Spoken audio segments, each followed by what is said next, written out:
Welcome, this is Mary Fish with Stampin' Pretty, and I'm here with a 1 minute to wow tutorial. And we're going to talk about this stamp set called Adventure Awaits. It has 5 very bold stamps in it. Very on trend, cool fonts. You can see from the inside, I store these upside down. They're much larger. Actually, you can probably see better. I'll flip them over. This is just 3 of them, so you can see that they're bold and very, very cool. And I like to keep them simple when I use them, but today's wow video is just going to talk to you about doing that one little wow element to make them stand out.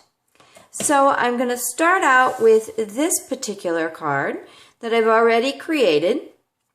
I used our circle framelits, one larger to crop here, and then one smaller to crop the sentiment. And that creates a little space in between, the difference between the 2 sizes of the circles. Both the designer series paper is popped up on Stampin' Dimensionals as well as the circle sentiment.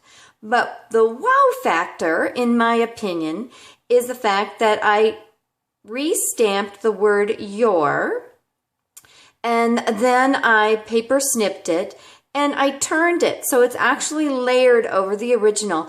For me, that's giving it some movement. And then I added some of these super cute little buttons that are only available during celebration in our 2014-2016 in colors. That worked perfectly over the O in your.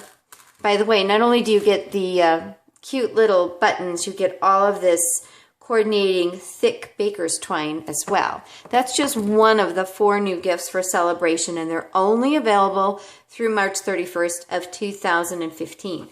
So that's one example using the Adventure Awaits stamp set, and we'll put this one together, at least a few bits of it. I started out with crumb cake. I cropped, just like I did before, with a larger circle from the circle framelits. And I also used our wood grain embossing. So instead of designer series paper, I added some texture. And this is Lost Lagoon. And then this is another one of the sentiments. And all I did was use a 3/4 inch circle punch.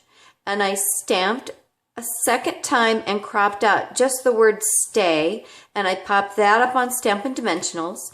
And then, just like before, the Lost Lagoon layer that's textured with the wood grain embossing folder is popped up on Stampin' Dimensionals, and I'm going to do the same thing with this one. So again, you can see how we're using the negative space. And then I still feel like it needs just a little something, so I've added one of those cutie little buttons and used the What's Up punch that has 2 arrows. I hope you can see that. And we even have a coordinating template. It's part of the eclectic paper piercing templates. And then I've added some Stampin' Dimensional on the back side. And I'm just going to have that pointing in, kind of emphasizing the word stay.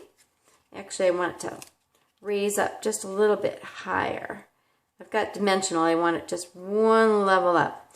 So now you can see one more option for, again, just a small little boost for these big bold sentiments.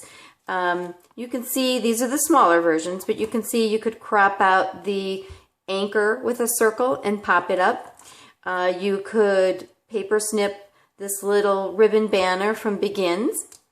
I haven't come up with the perfect thing for this one yet. It does not fit the word window punch that Stampin' Up! Makes, but I think it's so cool and retro. And don't think that this is just masculine. I can so see this in black with pink. So thank you for joining me for my 1 minute to wow video tutorial. Bye-bye.